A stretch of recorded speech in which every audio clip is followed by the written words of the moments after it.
Nós vamos ter uma mensagem diferente hoje de novo, né? Eu falei no Natal que ser pastor de uma mesma igreja há 28 anos, com o mesmo público, ainda que o público renove bastante, né, Guto? O Guto e a Rebeca voltaram depois de 8 anos, 6 anos fora, mas já estão de volta. Fui visitá-los ontem, tomei um café delicioso, e eles disseram: pastor, como tem gente nova, tem muita gente nova. Mas na minha cabeça é como se houvesse o mesmo público. Então eu tenho constrangimento de repetir mensagem, e dias especiais, Natal, Ano Novo, pastor Antônio, eu não gosto de repetir mensagem. Domingo eu repito bastante. Tem gente que diz: pastor, o senhor já pregou sobre esse tema no tal dia. Né, Júnior?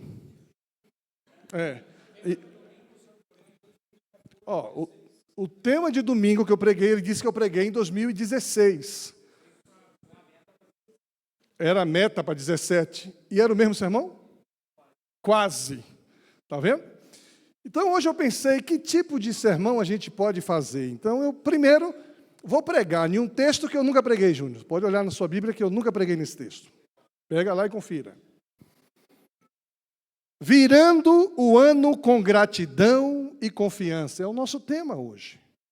Nós temos aqui algumas lições de José para o presente e para o futuro. E eu queria ler com vocês o texto de Gênesis 41, versículos 50 a 52, que diz assim: antes de começarem os anos da fome, José teve 2 filhos com a sua mulher Asenate. Pôs no primeiro o nome de Manassés e explicou assim: Deus me fez esquecer todos os meus sofrimentos e toda a família do meu pai.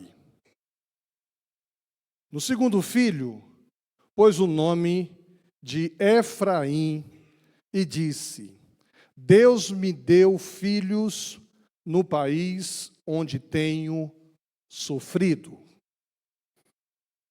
Esse capítulo 41 de Gênesis descreve a ascensão de José. Nós conhecemos bem a história de José do Egito. Nós sabemos como José tinha um dom dado por Deus para interpretar sonhos, e como isso fez de José com que ele se tornasse o primeiro-ministro do Egito. Mas antes de ser o primeiro-ministro do Egito, por causa dos sonhos, ele começou a sofrer dentro de casa. Ele sofria dentro de casa um bullying entre os irmãos. Ele sofria dentro de casa um tratamento meio esquisito com relação aos pais. Ele teve uma visão de que ele governaria sobre todos os irmãos, inclusive sobre os pais. Aí os pais acharam aquilo uma presunção. E nesse contexto familiar, ele então foi vendido pelos seus irmãos, ele foi levado para o Egito. Chegando lá no Egito, ele começa a trabalhar na casa de Potifar, e ali ele começa também a ser muito abençoado. Depois ele é caluniado, ele é preso, e na prisão ele também tinha sonhos, e esses sonhos o libertou da prisão. E ele então se torna o governador do Egito. Nesse contexto, José fez tudo aquilo que Deus revelara a ele em sonho, um tempo das vacas gordas. 7 anos de vacas gordas.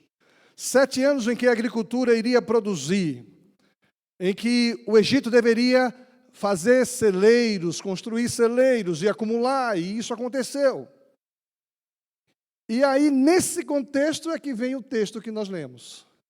Depois que ele acumulou todos os grãos que precisava, que já não tinha mais onde colocar, ele então se casa com Asenate. Alguém aqui já conheceu uma pessoa chamada Asenate? Eu conheci, pastor Antônio também. Caiu uma sugestão, você também conheceu? Então, Azenate é um nome bíblico. E os nomes na Bíblia, eles têm alguns significados.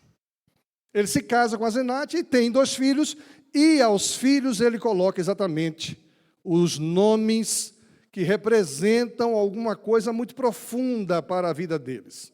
Então, essa experiência de José com os seus filhos e sua esposa é uma experiência carregada de profundo significado teológico e de significado emocional.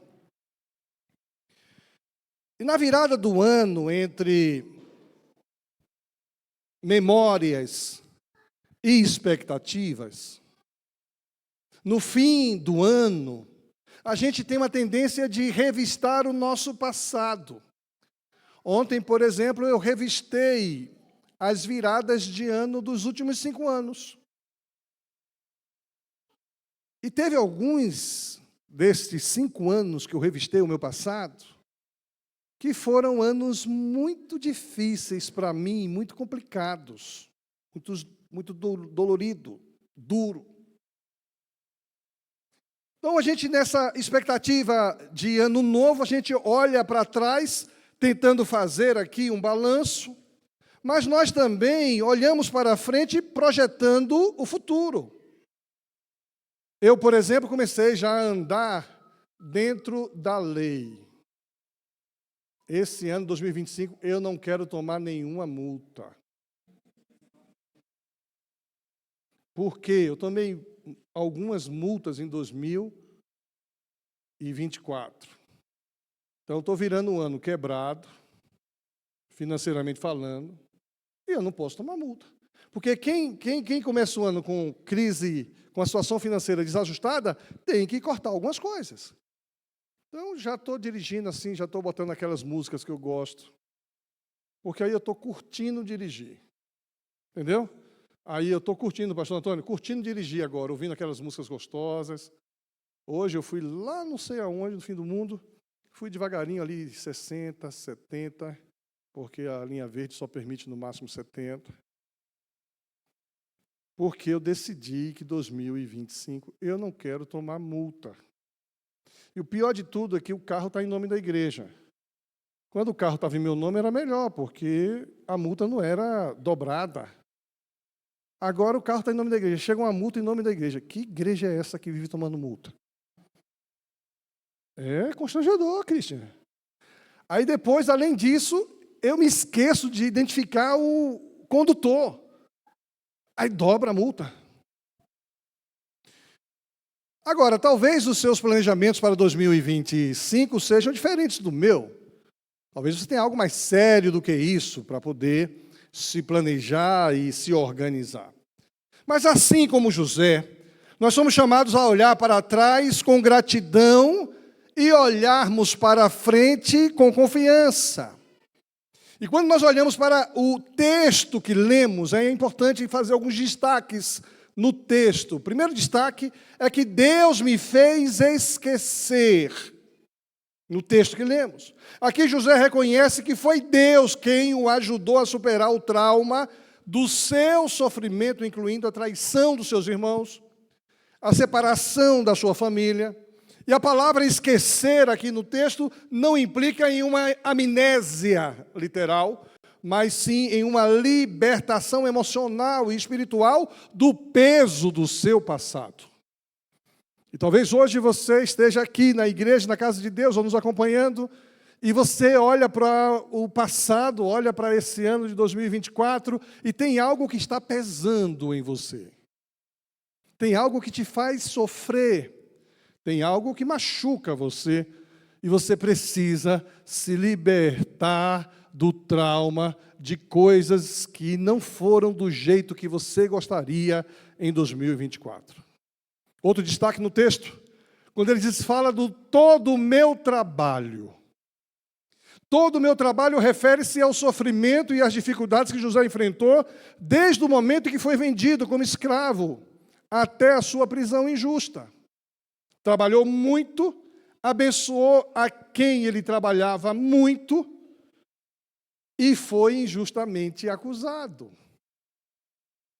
Outro destaque no texto, que ele se refere a toda a casa do meu pai. José não expressa ressentimento, mas uma libertação das mágoas relacionadas ao abandono e à traição sofrida dentro de casa. E eu já falei aqui mais de uma vez que as nossas maiores dores, elas estão quase sempre relacionadas com a nossa casa, com a nossa origem. Porque nós não esperamos dos nossos pais, dos nossos irmãos, uma decepção, e quando elas acontecem, nos ferem demais. As emoções mais caras, as emoções mais importantes que nós trazemos em nossa vida são construídas dentro de casa, regra geral. Então, quando ele se refere aqui a toda a casa do meu pai, ele se refere exatamente a essa libertação das mágoas que sofreu dentro de casa. O nome que ele dá a Manassés simboliza a cura emocional. Simboliza a reconciliação com a sua história, com a sua origem, com a sua família, com a sua casa. José vê o nascimento de seu segundo filho como um testemunho de bênçãos de Deus, mesmo em meio à adversidade. A gente sabe que nós estamos prestes a entrar em um ano novo e esse ano pode ser que nós enfrentemos, e o melhor, com certeza, nós vamos enfrentar a adversidade. Jesus nunca enganou ninguém. No mundo tereis, nós ainda estamos no mundo. Outro destaque no texto, Deus me fez crescer. José atribui seu sucesso, José atribui a prosperidade à soberania de Deus. É Deus que me fez crescer. Nós precisamos ter isso muito claro. Foi Deus que me deu um emprego. Foi Deus que me fez crescer. Foi Deus que me deu esse marido, essa esposa, esses filhos.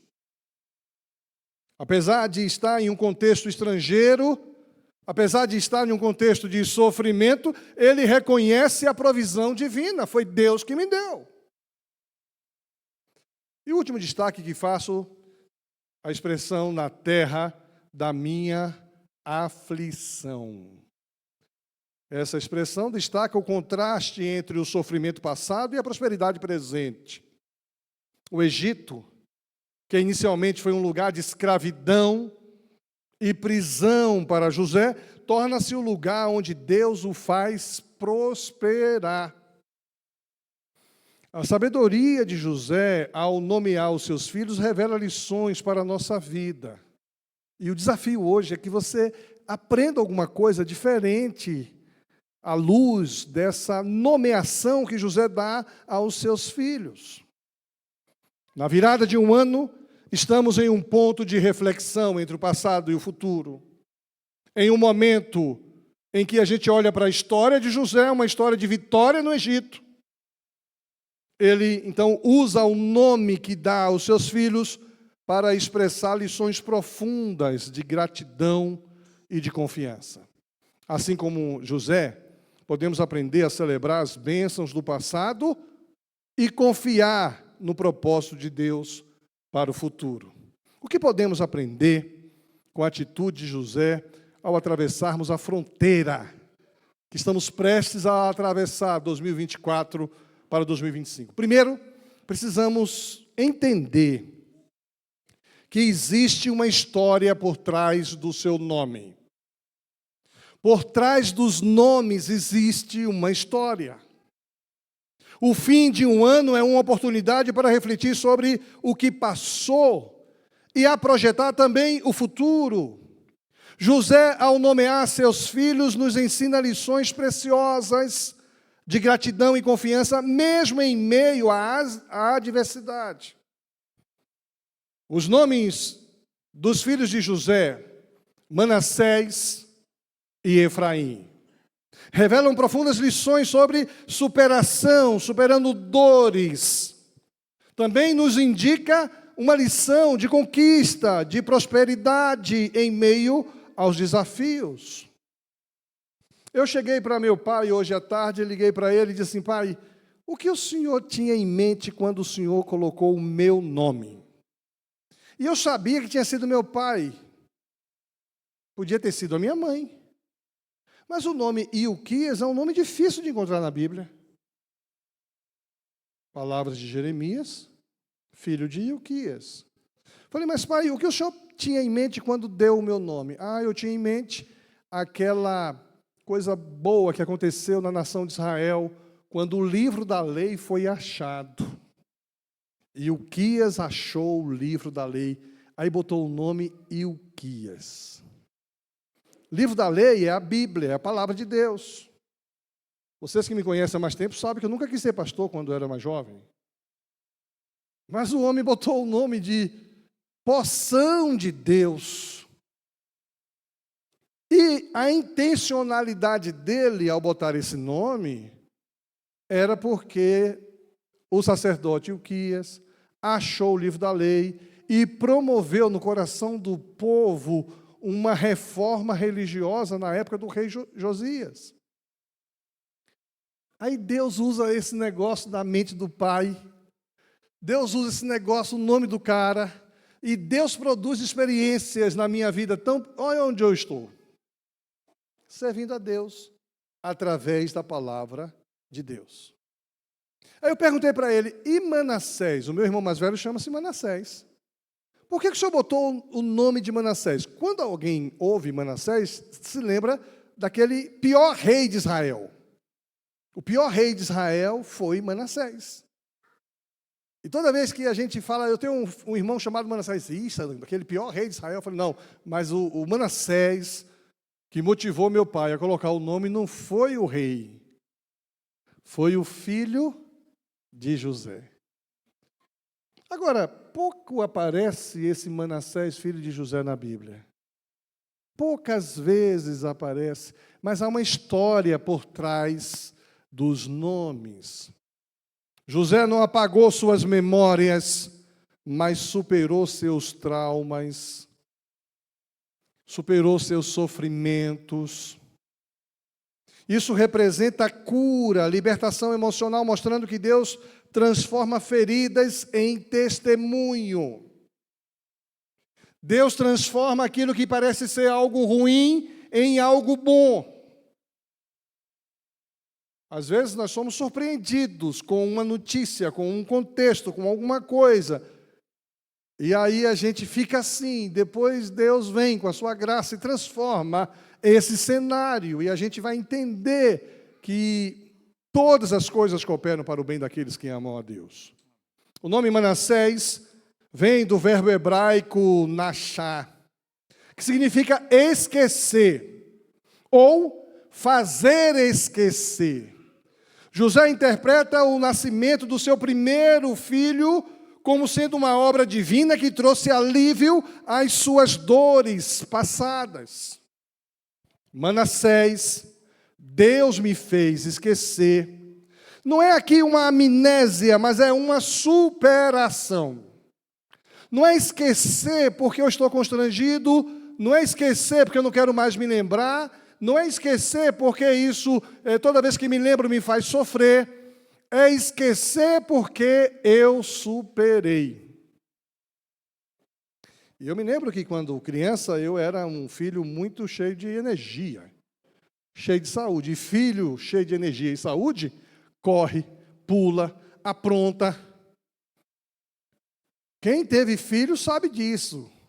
Quando o filho pula, vai embaixo da cadeira, sai, é filho cheio de energia. Não tem problema. Agora, quando está doente, aí ele fica molinho, com febre. Já viu criança com febre? Molinho, a gente começa a sofrer junto com o menino. O menino não dá risada, o menino não come, o menino não reage, o menino parece que está morrendo. E a gente não vê a hora dele estar subindo, pulando, aprontando, correndo, gritando, sujando. Eu tenho uma história aqui de um menino que a mãe deixou o menino na sala um pouquinho e a mãe gritou: filho, o que é que você está fazendo? Estou desenhando. Aí a mãe pensou que o menino estava desenhando no papel. Quando a mãe chega na sala, encontra a TV de LED toda desenhada. TV de LED, 30 e poucas polegadas, toda riscada. A mãe ficou louca, em tempo de enlouquecer, queria pegar esse menino. Aí eu disse, olha, fica tranquilo, é um menino cheio de energia. Agora, não pode desenhar, não pode, eu estou com muito público infantil aqui hoje, não pode riscar na TV de jeito nenhum. Não pode nem encostar na TV, tá bom? Entendeu? Hã? Ele já fez? Ah, mas aquele ali não pode, tá bom? Criancinhas que estão comigo aqui, todo mundo, não pode. Esqueci que eu estou com um público infantil aqui pesado hoje. Né? Mas às vezes a gente olha para as crianças e a gente não entende alguma coisa. E às vezes quando uma mãe pega uma criança fazendo uma coisa que não deveria, ela perde a razão e às vezes dá um grito ensurdecedor. Alguns dão não só o grito, e aí gera um trauma, gera uma frustração. Algumas crianças aprenderam que o pai não me ama, a mamãe não me ama. Por quê? Porque reagiu de uma maneira tão abrupta e tão agressiva que essas pessoas crescem e elas precisam de superação, precisam de tratamento emocional, psicológico. Então, esse esquecer, Deus me fez esquecer aqui, não é eu não me lembro mais, mas eu já superei. Tanto superei que eu posso falar sobre isso, porque isso não vai interferir na minha vida. Então, quando eu falo das minhas surras que eu levei quando criança, meu pai, que assiste todo o culto meu, ele assiste, se não assiste agora, vai assistir depois. O que eu não gosto que você fale das surras que eu te dei. Ele não gosta, minha mãe também não gosta. Eu digo, mas eu gosto, foi tão bom. Se hoje eu sou o que sou, e olha que eu sou uma bênção, viu? Sou por causa das surras que eu levei. Eu conheço alguns que precisavam ter levado surra e não levaram. Então eu não me esqueci das surras que eu levei, mas quando penso nelas, elas me dão alegria, cada uma delas. Eu tive uma surra que subiu o vergão, gente, coisa linda. Ele fez assim, ó, slept. A coisa enrolou aqui na perna e pluft. Na mesma hora subiu aquele negócio assim, meio vermelho. Eu olho para aquilo ali e digo, graças a Deus, aquilo me ajudou a consertar meu caráter, ajudou a consertar meu temperamento, minha maneira de lidar e respeitar as coisas dos outros. Então, Manassés, Deus me fez esquecer. Não é uma amnésia, mas é uma superação. Eu posso me lembrar disso, isso já não me faz mais sofrer. Não me faz mais sofrer o abandono sofrido pelos meus pais. Não me faz mais sofrer a trama dos meus irmãos contra mim. Não me faz mais sofrer pensar que os meus irmãos queriam me matar. Não me faz mais sofrer ter sido vendido para um povo estranho. Não me faz mais sofrer aquela mulher ter dado em cima de mim e depois ter me acusado. Não me faz mais sofrer os anos que eu passei na prisão injustamente. E isso traz para nós um ensinamento. Talvez você tenha alguma coisa que te faz sofrer, que aconteceu no seu passado. Talvez haja uma experiência negativa do passado que todas as vezes que você lembra, mexe com as suas emoções e limitam para que você não produza o que Deus intencionou que você produzisse. Isaías 43 diz assim, não vos lembreis das coisas passadas, eis que faço coisa nova. Transformação de traumas em testemunho. O sofrimento de José foi usado por Deus para o seu crescimento, para o seu testemunho. E isso nos faz entender o que diz Romanos, capítulo 8, versículo 28. Sabemos que todas as coisas cooperam para o bem daqueles que amam a Deus. Há uma história por trás do seu nome. Você precisa se reconciliar com a sua história. Tudo que você é hoje faz parte desse processo. O outro nome que ele dá ao filho é Efraim. Efraim deriva da raiz hebraica que significa frutificar ou ser fértil. Eu vou botar o nome de Efraim. Deus me fez frutificar. É o significado do nome Efraim. Mesmo em meio à adversidade, José reconhece a provisão divina. A prosperidade na terra do Egito, na terra da aflição, em um lugar estranho, hostil, foi Deus que fez frutificar. Deus fez prosperar. Simboliza uma frutificação e prosperidade mesmo em terras estrangeiras, em tempos difíceis. O Salmo de número 1, versículo 3, diz que será como árvore plantada junto às águas, e tudo quanto fizer prosperará. Aquele que anda no caminho do Senhor, que não se detém no caminho dos pecadores, não anda no caminho dos ímpios, não se assenta na roda dos escarnecedores. Quem tem uma vida cristã ajustada dentro do princípio de Deus, será como árvore plantada junto às águas, e tudo que fizer prosperará. Há um crescimento em meio aos desafios, e Deus trouxe abundância em meio à adversidade. Jesus disse: quem permanecer em mim, eu permanecerei nele, e esse dará muito fruto. Primeira aplicação que eu queria fazer hoje é que você precisa celebrar a sua história.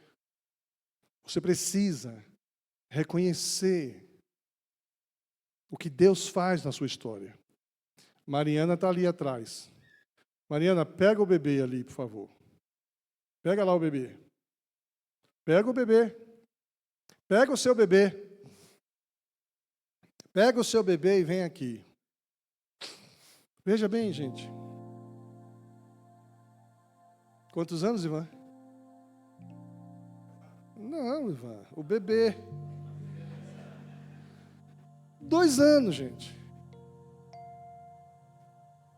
A Mariana já tem uma filha, 21 anos. Tem um outro rapaz, 17 anos. Sonhando viver a vida agora, já com os filhos criados. Sobe aqui, minha filha. E aí um dia ela me chega e diz assim: pastor,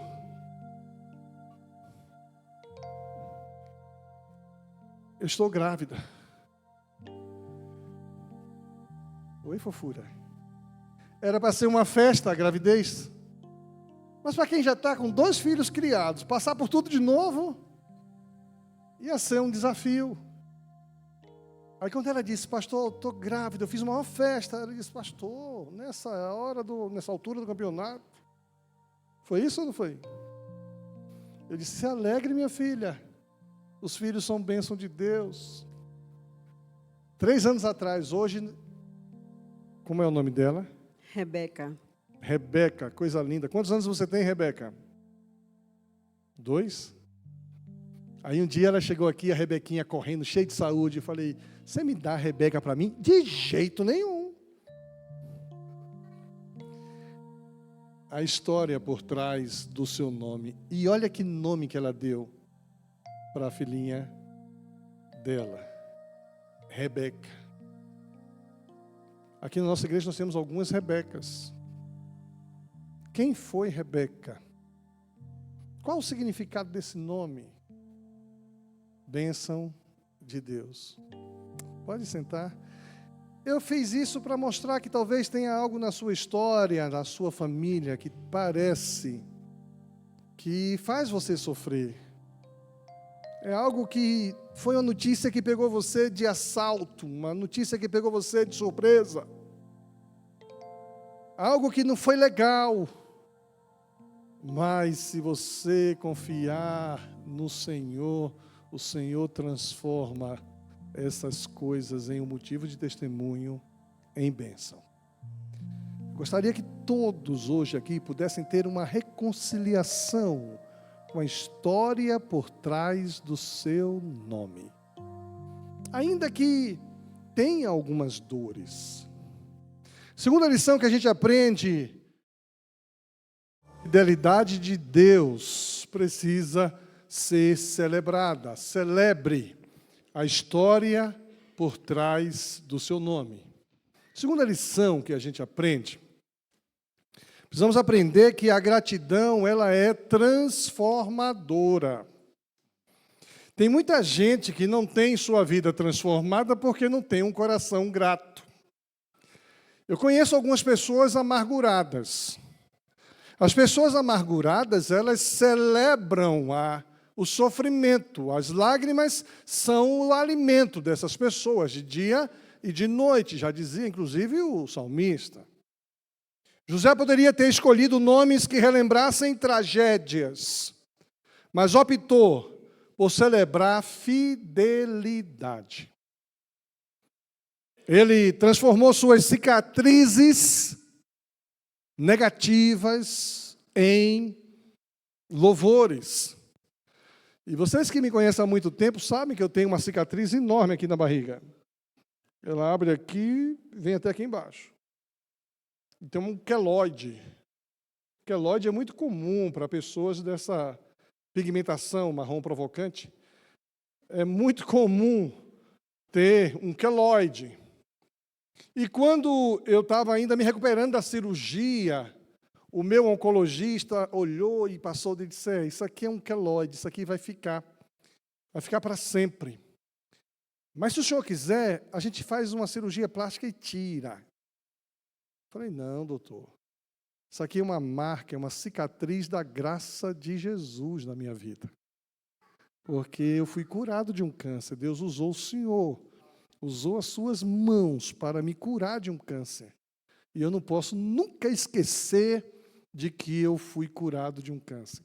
E tem sido bênção na vida de muita gente.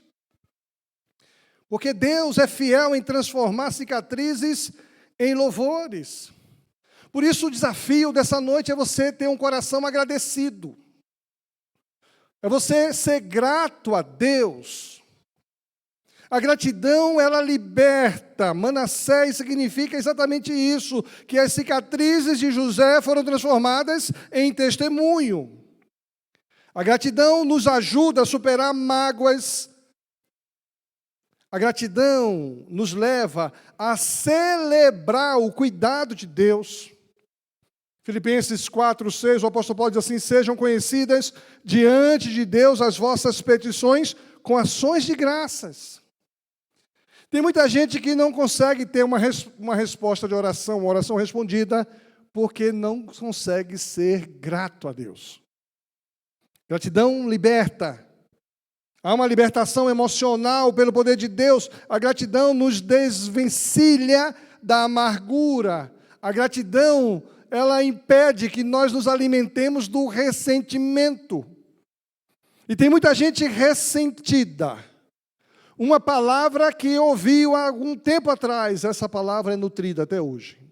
Uma atitude sofrida algum tempo atrás, isso é nutrido até hoje. Uma falta de atenção, uma falta de carinho, machucou e as pessoas trazem isso até hoje. E tem muita gente emocionalmente abatido, porque celebra a amargura e precisa ter um coração agradecido. Efésios 4 diz assim: longe de vós toda amargura, longe de vós toda amargura. E, gente, ninguém gosta de ficar do lado de alguma pessoa amargurada. Aqui na igreja eu tenho pelo menos umas 10 pessoas amarguradas. Não vou nem olhar para ninguém para não denunciar. Pessoas amarguradas são terríveis. Tudo está errado, tudo está ruim, tudo está cansativo. Não consegue ver graça em nada. Às vezes eu vejo assim, está entrando a pessoa amargurada. Eu falei: deixa eu sair daqui. E a pessoa amargurada vem exatamente para o pastor. E ela não vem, ela só vem para chorar, para reclamar, para resmungar, para se queixar. No trabalho, as pessoas fogem de pessoas amarguradas. na vizinhança também, na igreja também. Por isso, Paulo, escrevendo à igreja de Éfeso, diz: longe de vós toda amargura, sede bondosos uns para com os outros. E quem é bondoso é alegre, é simpático, é empático, é acolhedor. Gratidão a Deus que redime o passado. Precisamos ser gratos a Deus por tudo que nos aconteceu, porque se não fosse isso, nós não estaríamos onde nós estamos. Eu já falei para vocês aqui, eu sou grato a Deus pela expulsão do Seminário do Norte, em 1989. Porque se eu não tivesse sido expulso do Seminário do Norte, eu não teria vindo para Curitiba. E se não tivesse vindo para Curitiba, eu não teria conhecido vocês. Se eu não tivesse vindo para Curitiba, eu não tinha uma reconciliação com a minha história, com o meu passado. A gratidão liberta. Eu volto hoje no Seminário do Norte, vejo aquilo tudo com uma nostalgia, algo do passado, tem nada a ver comigo mais. E louvo a Deus por aquela expulsão. Doeu na época, foi difícil, mas transformou em bênção. Por isso que Paulo vai dizendo em 1 Tessalonicenses 5, em tudo dai graças, porque essa é a vontade de Deus em Cristo Jesus para convosco. Gente, a gratidão, ela nos ajuda a reconhecer a soberania de Deus em todas as circunstâncias. Ainda que o mundo desabe sobre mim, sou grato a Deus. Isso me ajuda a reconhecer que Deus é soberano. A gratidão me ajuda a manter o foco nas bênçãos de Deus. As bênçãos de Deus, elas são fruto da minha gratidão, eu reconheço isso. A gratidão nos ajuda a desenvolver uma perspectiva mais positiva da vida. Eu olho para a vida com positividade. Está acontecendo um momento ruim aqui, a gente sabe que esse momento vai passar, porque a gente é grato. Graças dou por tudo que me acontece. A gratidão nos ajuda a fortalecer nossa fé nos momentos difíceis. Quando cultivamos um coração grato, começamos a perceber as pequenas bênçãos recebidas diariamente, que muitas vezes passam desapercebida. Por exemplo, o ar que respiramos, a gente às vezes nem se dá conta que isso é uma bênção de Deus. O alimento que está sobre a nossa mesa, a gente muitas vezes nem percebe que isso é suprimento de Deus.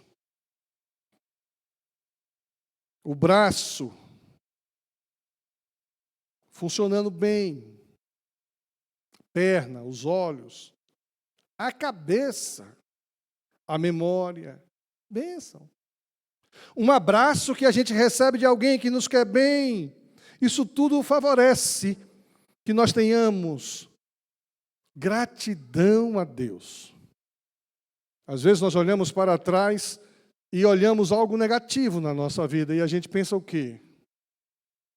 Ah, foi muito ruim o que me aconteceu. Foi um dos momentos mais difíceis. Alguns de nós temos, inclusive, cicatrizes na alma. A gente, quando passa por um momento difícil, a gente acha que isso machuca demais. Essa semana eu tive uma história muito interessante. A Rebeca, que está aqui com a gente. Rebeca, pega esse bebê aí, vem aqui, por favor. A Rebeca disse: pastor, eu estou disposta a trabalhar na igreja, só não me chame lá na frente. Começou bem, eu desci, para me encontrar com você. Como é o nome desse bebê? Samuel. Olha o significado dos nomes, a história por trás dos nomes. Samuel também, ó. E aí, Samuel? Mas, gente, eu ouvi uma história tão interessante quando Samuel nasceu. Samuel tem quantos anos? 1 ano e 1 mês. Quando Samuelzinho nasceu, não deu tempo de ir para a maternidade. A gente sempre brincou com a Rebeca, né, que ela é assim, né? Ela é uma boa mãe. O outro não deu tempo também. A outra ali, ó, aquela ali, ó. Vem cá, Mara, vem cá. Como é o nome dela? Mariana. Mariana, você nasceu aonde? No banheiro? É, no banheiro. Nasceu no banheiro. Estava se preparando para ir para a maternidade, quando ela foi lá, nasceu. E foi bênção, nasceu com tudo, perfeição. Placenta saiu, tudo legalzinho. E aí o Guto deixou ela aqui, disse, amor, eu vou levar os meninos no colégio e já volto. Diz que deu 15 minutos. 15 minutos foi o suficiente para nascer o Samuel. Só que não foi como a Mariana, que nasceu tudo. E aí foi uma corrida terrível para o hospital, porque ela quase foi para a glória. E o Guto contou isso para mim, assim, de uma maneira assim, bem... Pastor, quase que eu fiquei viúvo com 3 crianças.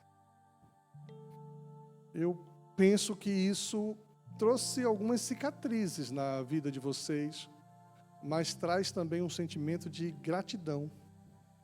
Deus cuidou de vocês. Deus protegeu vocês. E no ano 2024, você tem algum motivo de gratidão que você diz, olha, eu sou grato a Deus em 2024 por isso? Consegue lembrar de alguma coisa assim?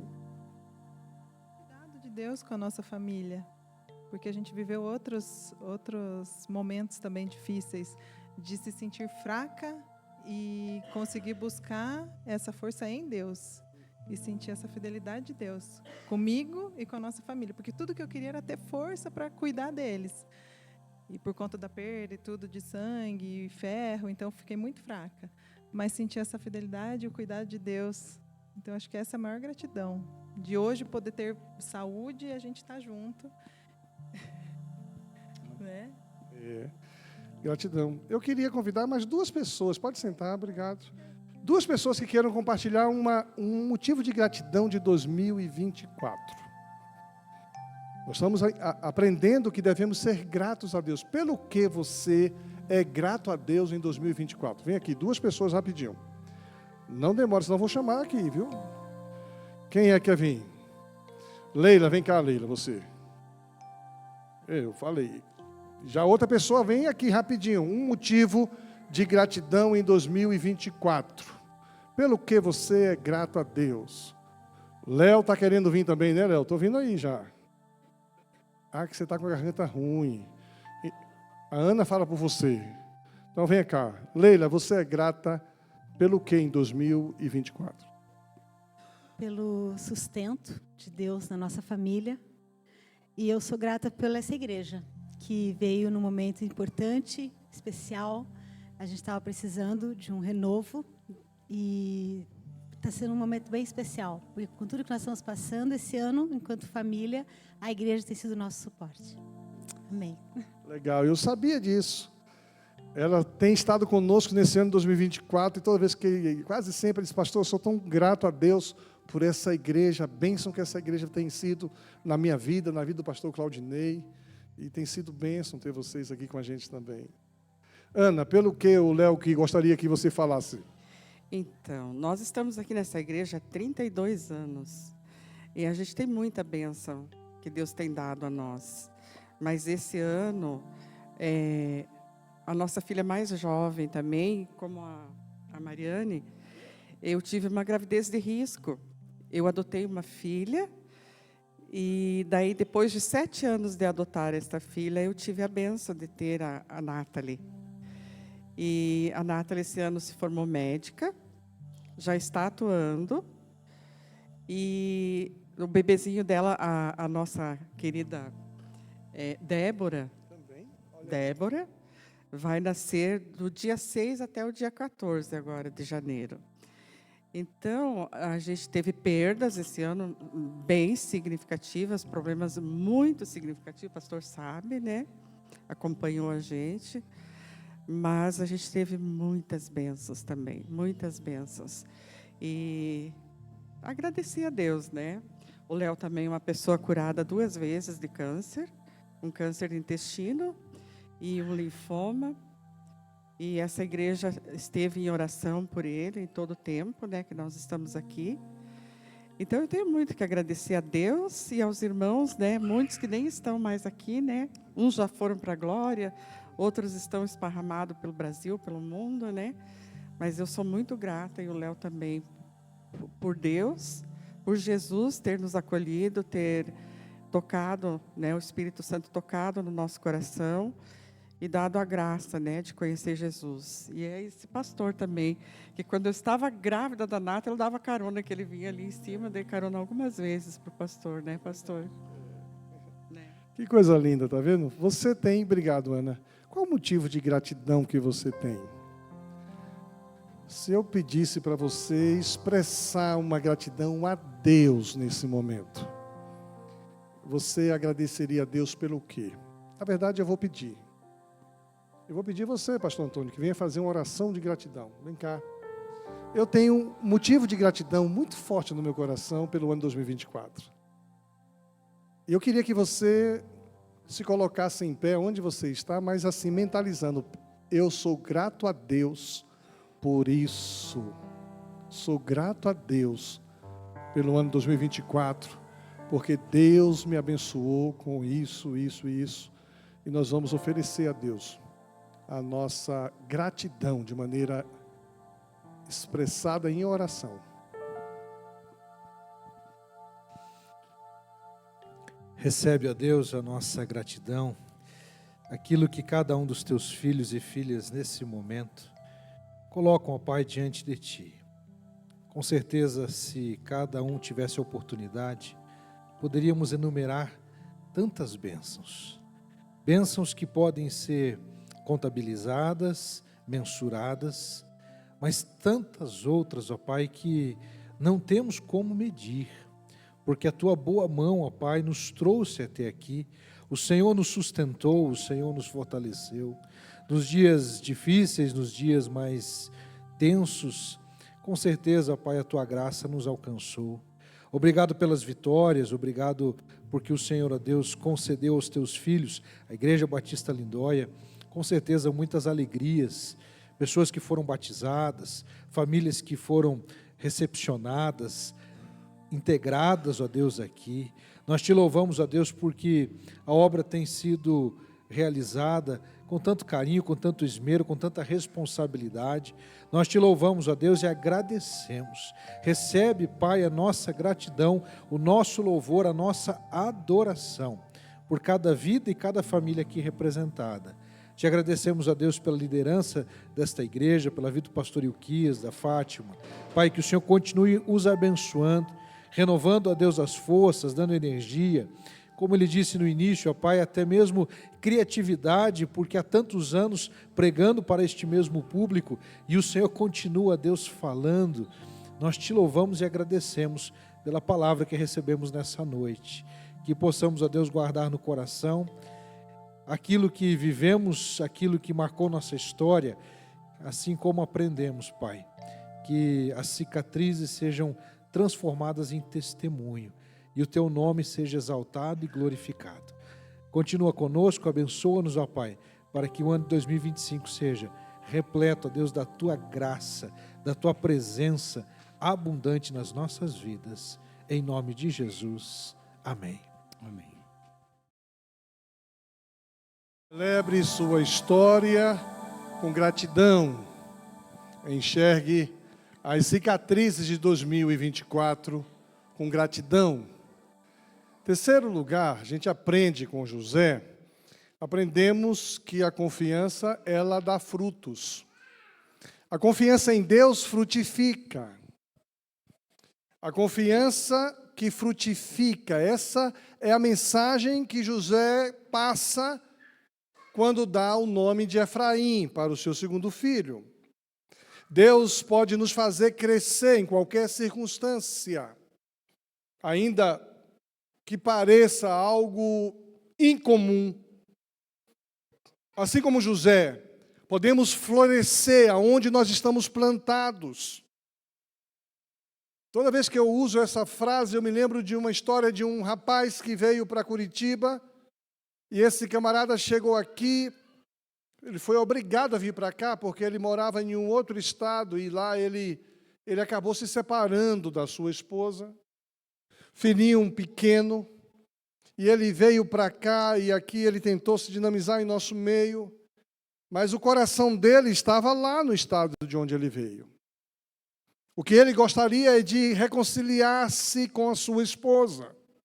Ele gostaria de participar da criação do seu filho. Então, enquanto ele estava aqui, ele estava amargurado, entristecido. Um rapaz bonito, comunicativo, mas frustrado. E todas as vezes que nós conversávamos, nós fazíamos muitos gabinetes, ele só dizia: pastor, meu desejo é de estar lá com a minha família. Eu não tenho alegria nesse lugar. E eu me lembro, eu não lembrava, mas ele lembrou que um dia eu preguei um sermão aqui: floresça aonde você está plantado. E eu me lembro que quando ele me fez lembrar desse sermão, ele estava em pé naquela parede. E o sermão, o tema é: floresça aonde você está plantado. Eu estou me referindo a cerca de 18 anos atrás. E isso caiu no meu esquecimento. Alguns anos depois eu fui na cidade, no estado onde ele estava. Quando ele soube, que ele viu nas redes sociais que eu ia pregar naquele lugar, ele faz contato comigo, recupera o meu celular e diz: pastor, a gente pode jantar? O senhor está aqui na minha terra. E eu fui lá, ele pagou um peixe delicioso para mim naquele dia. Bárbara, você chegou? Que legal, não tinha visto você não. E olha aí, o Jobá está babando agora com a netinha no colo. Que bom que vocês vieram, viu? Aí essa pessoa pagou para mim um jantar, e ela disse: pastor, naquele dia que o senhor pregou o sermão, floresça onde você está plantado. Eu tomei uma decisão de florescer em Curitiba, mesmo meu coração querendo estar naquele lugar. E tudo mudou na minha vida. Interessante que naquela época nós não gravávamos sermão, mas especialmente esse estava gravado e eu recuperei. É preciso florescer aonde nós estamos. José, com todo o contexto de familiar vivido, José, com toda a opressão percebida, ele resolveu florescer ainda ali. E aí ele começa então a mostrar que a confiança dá fruto. Jeremias 17:8 diz assim: bendito o homem que confia no Senhor, será como árvore junto às águas. Quando confiamos em Deus, essa confiança produz, essa confiança se multiplica, essa confiança atrai o olhar de Deus. A confiança atrai o vigor que o Espírito Santo de Deus nos dá. A confiança em Deus nos capacita, nos motiva. A confiança nos impulsiona. José não sabia que ainda veria sua família, ou que seria usado para salvar uma nação inteira. Mesmo assim, confiou em Deus de maneira extraordinária. A história de José mostra que a providência divina é maior do que os nossos desafios. E às vezes nós estamos enfrentando desafios que parecem serem tão grandes, desafios tão difíceis, mas a nossa confiança em Deus são maiores do que o nosso desafio. Hoje eu cheguei para visitar uma paciente no hospital, e quando eu cheguei lá, tinha 4 pessoas naquela enfermaria. E aí eu disse para a pessoa: olha, eu quero orar. Disse: ore pelas que estão aqui comigo também, pastor. E enquanto eu estava ali, demorei uns 20 minutos ali, 2 tiveram alta e foram embora. E a pessoa que eu fui visitar estava muito bem, conversando bem, estava bem conectada. E eu estava com aquele sentimento de uma filha que vai passar o ano novo deixando sua mãe em um leito hospitalar. mas deixando uma mãe que confia em Deus, e a confiança dessa mãe em Deus é maior do que o desafio que ela está enfrentando. Confiança em Deus frutifica no presente. Confiança em Deus frutifica no futuro. Nós estamos entrando em 2025. Eu estou entrando em 2025 com uma confiança em Deus muito grande. Deus está comigo, Deus está conosco. Não estamos sós. Não sabemos o que vai nos acontecer nos primeiras horas, primeiros meses, primeiros dias de 2025. Mas uma coisa eu sei, a minha confiança em Deus não será abalada. Precisamos entrar com essa mesma disposição de confiar que Deus tem reservado para nós a sua vontade em 2025.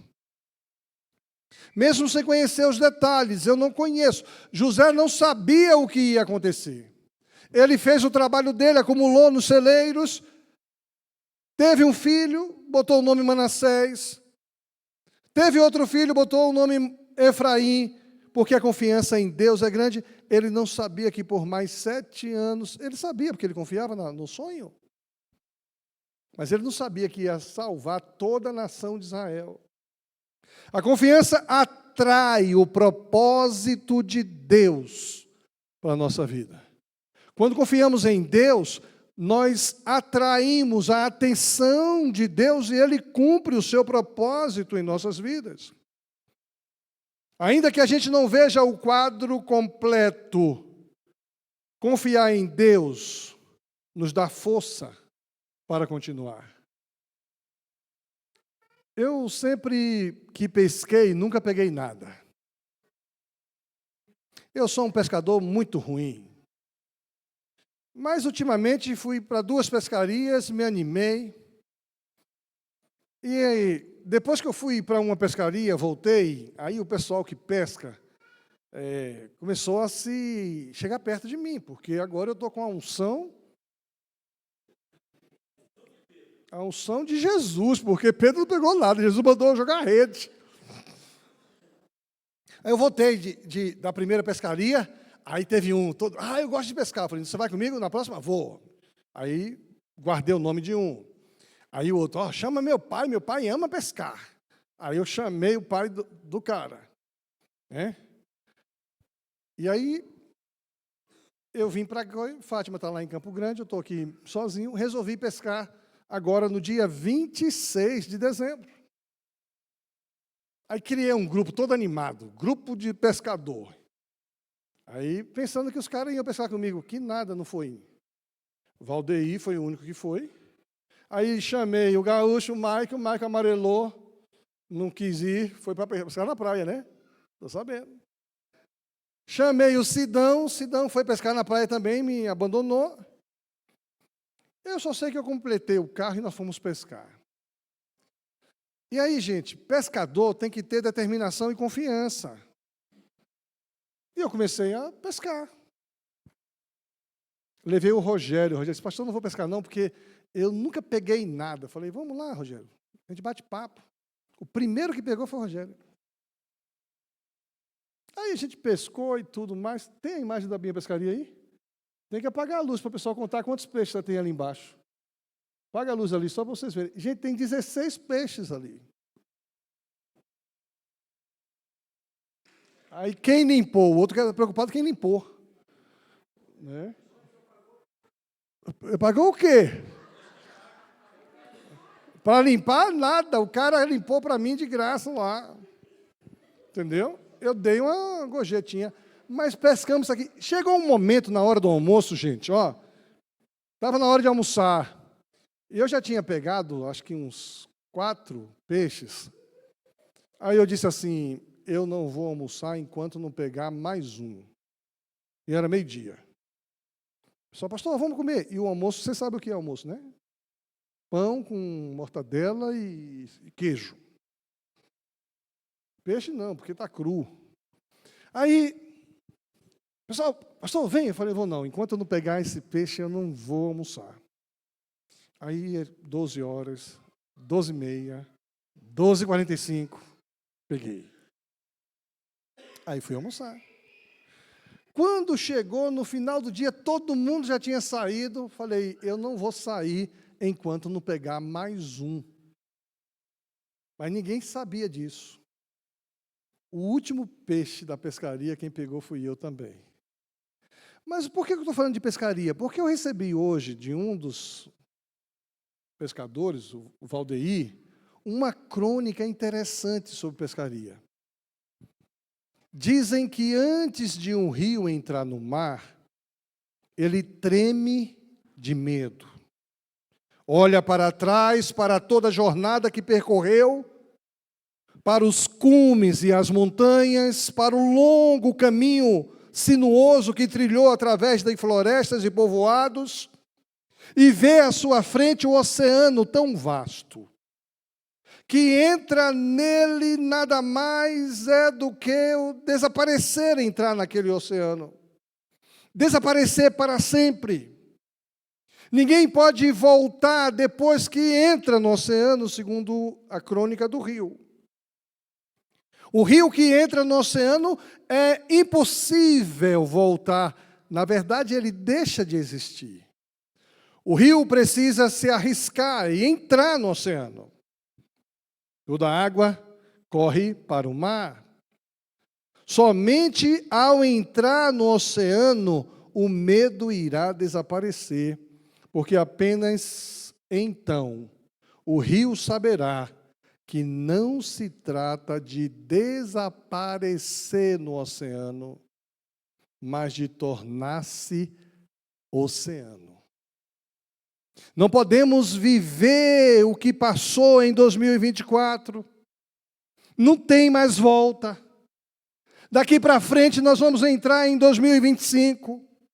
E esse é o nosso oceano. Daqui a 2 horas nós estaremos em 2025. Se 2024 foi ruim para você, você vai dar graças a Deus que esse ano acabou. Mas para muita gente, 2024 foi tão bom. Eu vi um post de um dos membros da nossa igreja, 2025 foi um ano maravilhoso, porque eu entreguei minha vida a Jesus e desci as águas do batismo. Tantas bênçãos recebidas em 2024, e agora ele está sendo obrigado a entrar no oceano. Ele não quer. Eu não queria que esse ano acabasse, porque foi um ano tão bom. Nós não podemos negar nosso passado. José não negou seu passado, mas ele encontrou em Deus a capacidade de superar os traumas da rejeição. Ele superou em Deus a escravidão, a injustiça. Eu e você somos nesta noite desafiados a não negar o nosso passado, mas superá-lo pela graça de Deus. Nós somos convidados a termos gratidão pelo passado. Eu sou grato a Deus por tudo que eu vivi. A gratidão transforma traumas em testemunho. Precisamos reconhecer o cuidado de Deus, mesmo em tempos difíceis. Precisamos nos lembrar de celebrar as ações de Deus em nossa história. Hoje eu vi o vídeo da Maria. A Maria teve que voltar para Apucarana. Eu fui em Apucarana ver a Maria. Estava no hospital, com umas coisas no nariz. Não falava, não comia, não... Hoje, né, Nazaré? Está sentada, comendo, falando. Como é bom a gente perceber que, apesar do AVC sofrido, Deus está restaurando a vida dela. Vamos celebrar com ações de graças a Deus. Somos desafiados a termos confiança no futuro.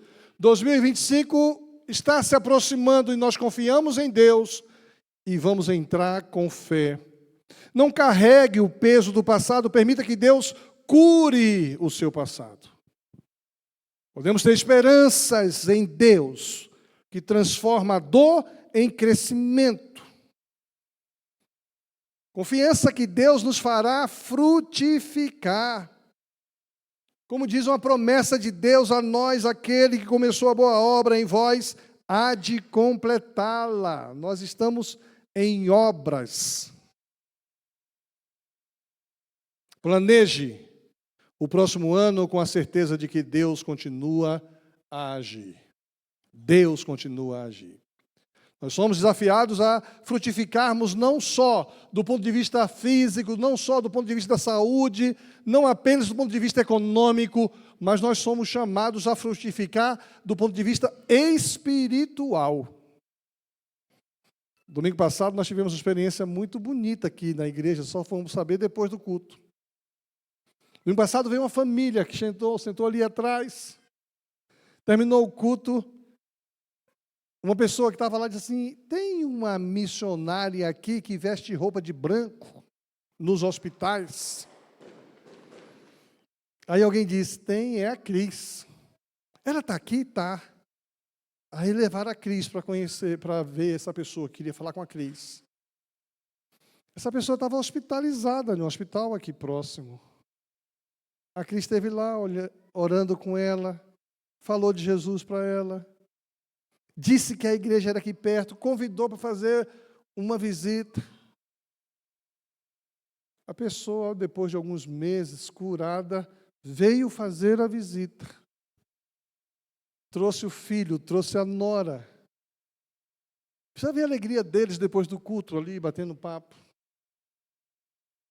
Frutificação espiritual não é só material, não é só saúde, não é só finanças, é ser você bênção na vida de outra pessoa. É trazer esperança para outras pessoas. Acompanhei, Gabriel, a sua formatura. Esse ano 2024 foi pegado, hein? Viajou aí o Brasil quase todo. Aí estava lá o Gabriel cheio de alegria porque concluiu o ano dele lá no Ação Missionária. Gastou um ano da vida dele frutificando espiritualmente na vida de outras pessoas. Lá no céu você vai encontrar algumas pessoas e vai dizer assim, Gabriel, lembra de mim? Eu disse, não lembro. Lembra daquele ano que você passou lá no, sei lá onde? Aonde? Mas fora daqui. Onde é que ele foi, aquela viagem que eu vi lá? No Chile. Estava lá no Chile, aí chega lá no céu, vai encontrar um chileno. E vai dizer, Gabriel, foi você que me apresentou Jesus, frutificação espiritual, levando esperança, alegria, confiança a outras pessoas. Seja um agente de bênção. Você pode começar sendo um agente de bênção na sua família, no seu trabalho, aqui na igreja. Mas, acima de tudo, ore consagrando a Deus a sua vida. E eu queria que a gente pudesse ter um momento de oração agora. Nós vamos orar por algumas pessoas que têm um motivo tão especial de oração e queiram compartilhar. Eu gosto desse culto de Ano Novo, desse jeito, que nos dá tempo suficiente.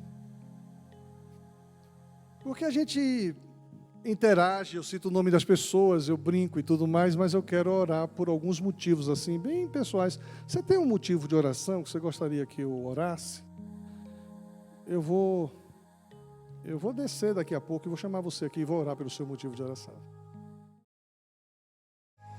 E eu gostaria de oferecer a oportunidade a 3 pessoas que pudessem compartilhar pelo que você gostaria que eu orasse hoje, que é para você um desafio em 2025.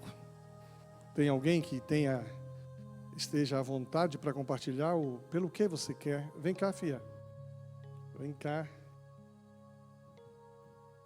Interessante que essa cena me fez lembrar que Jesus estava em um culto, em uma casa, e encontrou uma pessoa necessitada. E Jesus olhou para aquela pessoa necessitada e disse assim, levante-se e vem para o meio. E a pessoa veio para o meio. E Jesus curou aquela pessoa. Pelo que você gostaria que eu orasse? Vai fazer 8 anos que eu não vejo meu filho. Ele está fora do país.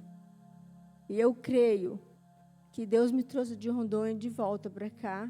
E eu vou ver, inclusive o outro também que já está lá. Então, é tudo que eu tenho, é Jesus, meu Deus, Filho e um neto. E eu peço que a igreja ore, que me conduza. E eu tenho convicção que o Senhor vai me conceder, se eu puder abraçá-lo eles. Muito bem. Como é o nome deles? É Diego.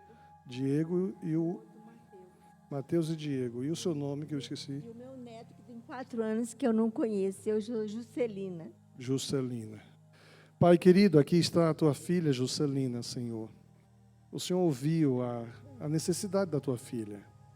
Uma mãe com saudade dos seus filhos. Uma mãe desejosa de estar com seu neto. Uma avó desejosa de estar com seu neto. A tua palavra diz que tudo que pedirmos a ti, crendo em nome de Jesus, receberemos. E ela confia no teu poder, tanto assim que ela vem aqui, diante do Senhor e diante do teu povo, pedir que nesse ano 2025, o Senhor faça esse milagre e que ela consiga, ó Deus, em nome de Jesus, ver os seus filhos e estar com o seu neto. Abençoe a Juscelina, Senhor. Abençoe os seus filhos, que o Senhor proveja os recursos, proveja tudo que for necessário, em nome de Jesus. Amém. Vai, filha, tua fé seja contemplada. Mais alguém quer que eu ore por algum motivo especial 2025? Vem cá, Jobá.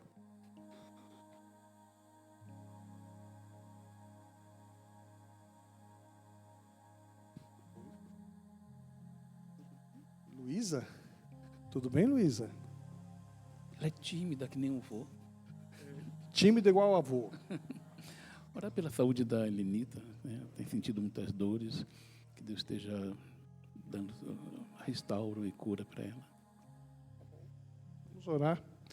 Pai querido, em nome de Jesus, nós queremos colocar diante do Senhor a saúde da Helenita, especialmente, ó Deus, as dores que ela tem administrado, o tratamento que ela vem fazendo.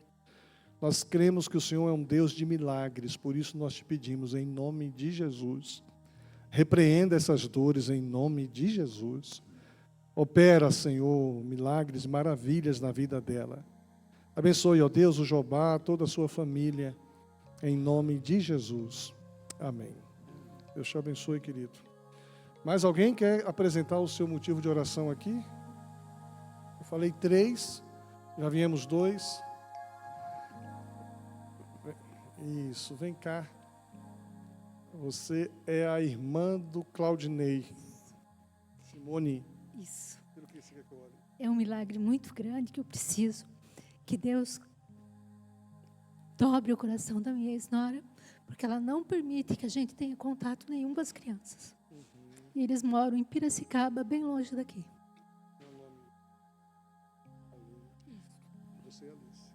Simone. Simone. Pai querido, aqui está a Simone, tua filha, Senhor. O Senhor sabe a dor que ela está sentindo. A necessidade que ela tem de estar em convivência, ó Deus, com os netinhos. Quero pedir em nome de Jesus, toca o coração da sua nora, Senhor. O Senhor consegue transformar corações, Pai. Faz um milagre ali, em nome de Jesus. Que 2025 seja, ó Deus, um ano em que essa situação vai ser transformada em nome de Jesus. Faz esse milagre para a honra e glória do teu nome. Abençoe toda a família dela, em nome de Jesus. Amém. Amém. Pode sentar. Alguém mais quer vir? Nós vamos encerrar. Venha, filha. Vem cá.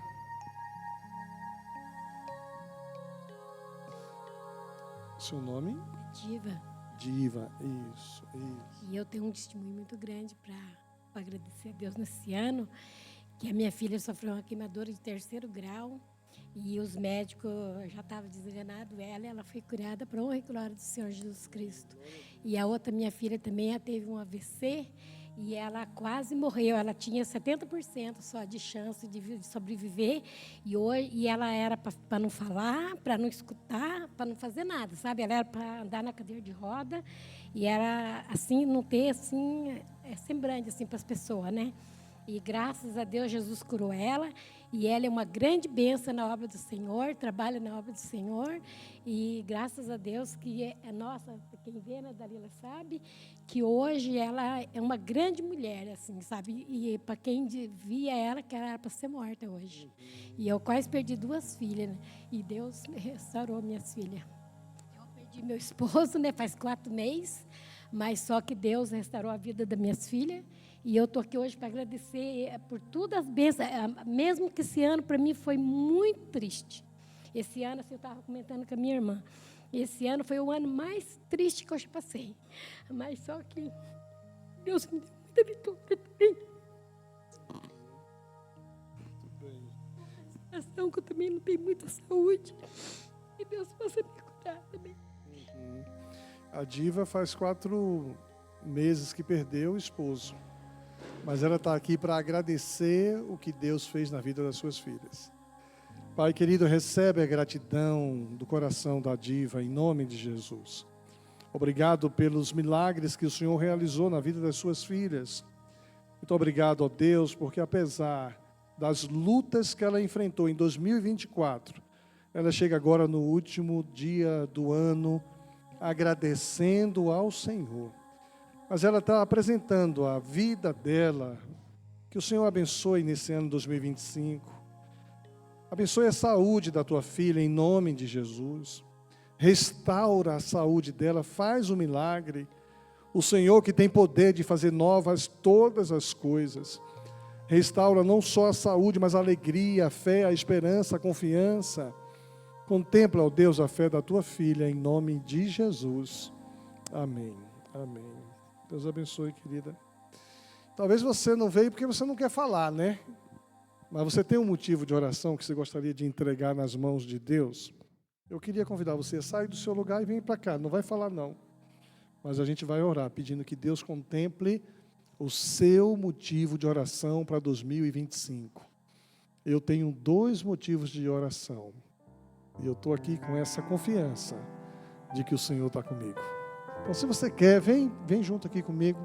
Nós vamos orar e vamos colocar diante do Senhor esse desafio que nós temos de entrar 2025 com fé, com confiança. E eu gostaria de chamar a sua atenção para um texto de Jeremias que diz assim: só eu conheço os planos que tenho para vocês. Prosperidade e não desgraça, e um futuro cheio de esperança. Sou eu, o Senhor, quem está falando.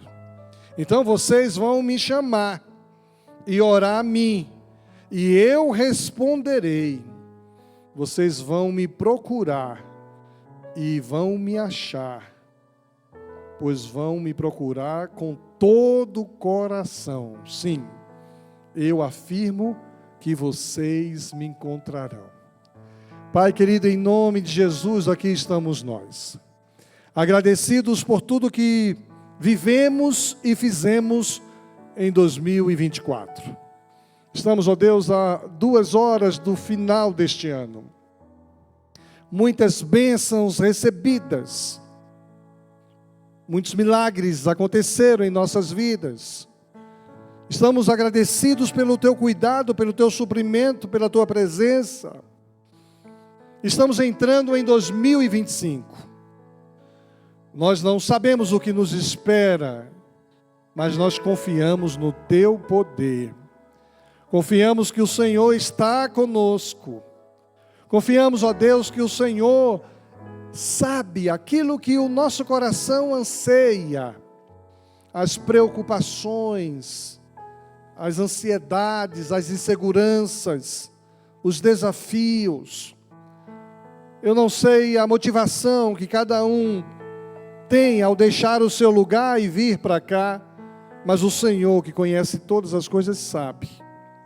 Por isso eu te peço agora, em nome de Jesus, contempla a fé dos teus filhos.